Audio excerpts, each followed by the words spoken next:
Welcome back, violinisti. So today we're going to start talking some Italian seriously, and you're going to tell your colleague in the orchestra how to pronounce these words properly, because there's only one way to say them, and that's in Italian. Okay, so we need to pronounce these words properly. So the first word that we're going to talk about is piano. So if you get into a church or somewhere religious, or you're going to in a theater or somewhere where you need to be quiet, you say shh, piano, piano. It means soft, talk softly, or be quiet. So basically piano will mean soft. Then, so I will say it again, piano, which is like the piano, but we don't say piano, play the piano, we say piano, piano, okay? Piano, piano, okay? Nice and soft, piano, piano. Okay, then if we add issimo at the end of the word, pianissimo, you'll see that with two P's, pianissimo, that means very soft, pianissimo. So if you're moving some furniture, the person will say piano, piano, pianissimo. Go, very, very, very, very soft, okay? Go, okay. So then we have forte, which means loud, forte, F-O-R-T-E, forte. It's not forti, it's not forto, it's forte, forte, forte. And then of course, if you want super loud, it's going to be fortissimo, like it was pianissimo. This is fortissimo, and you'll see two F's. It's going to play super loud, okay? Fortissimo. So we spoke about the piano, and we spoke about the forte. And then we spoke about pianissimo, and then we spoke about fortissimo. Okay, now there's another two words to remember, is mezzo piano and mezzo forte. What does that mezzo word mean? It means half loud and half soft. Mezzo forte, half loud, mezzo piano, half soft.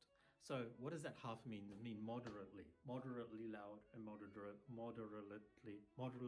soft. Okay, so we went through piano, forte, mezzo piano, mezzo forte, pianissimo, and fortissimo. Okay, so you know how to say all those words. Congratulations. Okay, now let's move on.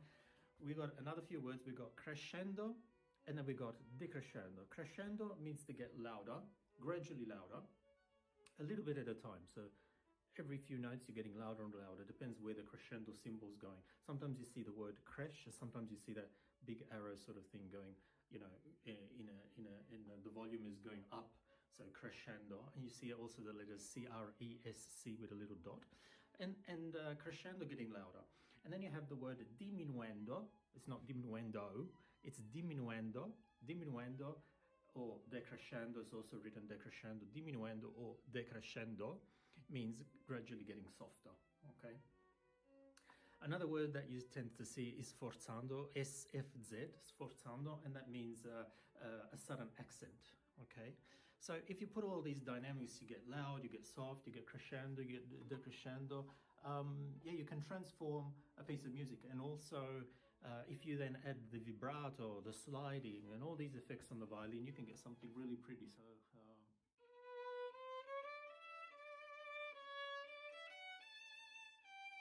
getting super loud.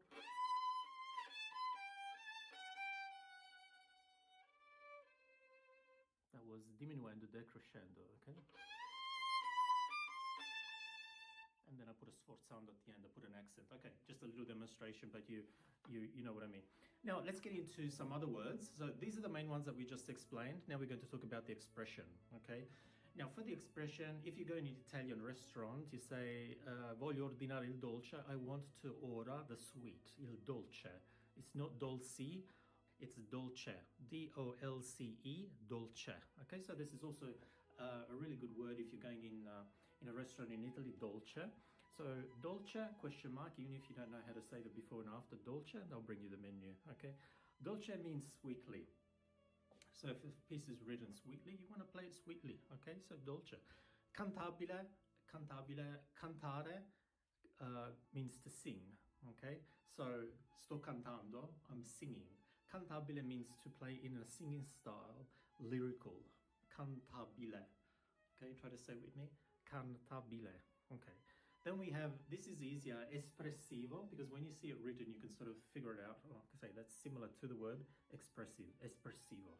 Then we got grazioso. Grazioso means grazioso, Grazioso. Grazioso means graceful, play gracefully. Okay, gracefully. Then con brio. Con brio. What does that mean? Okay, that means with spirit. Okay, con brio. Conbrio.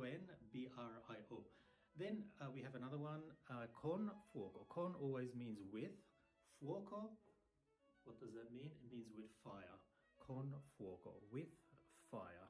Okay, you're gonna play this. You're gonna really feel it. Okay, it might be a tango piece, for example, or something really heartfelt. And then you got agitato. Agitato. It's not agitado or something. Agitato is agitated. Okay, it's going to be a little bit stressful, a little bit. I don't know. It's going to be agitated, depending on the piece. You'll feel it. Okay, and then sostenuto means sustained. Sostenuto, sustained. Okay, and then the last one is going to be pesante. So when you're saying you need to Italian somebody, oh, ma sei proprio pesante, means you're really heavy. Okay, you're heavy as a person to deal with. Say pesante. Pesante means heavy. Okay, so you can have that word heavy. So these words, they give you a sort of an attitude. So if I tell somebody at the beginning of the piece, play expressively, and it's written espressivo, then you know, okay, this is going to be very expressive. I'm going to put a lot of vibrato. I'm going to express myself. If it's going to be Dolce, it's going to be very sweet, very sweet. And these little words just put you in a sort of an attitude. Okay, so you've got a feeling of how this piece is going to go. Of course, in today's day and age, you can listen to the piece, which I always recommend. Listen to the piece played by very good violinists, at least 3, and so you can compare. You can copy all these dynamics and expressions onto your piece and pencil, and then guess what? Then you're going to put your own feeling, your own pleasure, whatever you want to put in, a certain vibrato on a certain note here and there, and it's going to become your piece because it's the summary of those 3 violinists plus yourself, and it's going to become something unique to you. So I hope this has helped you. If you've still got some pronunciation problems, yes, please come to me. Please keep liking and subscribing. And and speaking in Italian, practice slowly, okay? Thanks so much. See you next time. Ciao, ciao.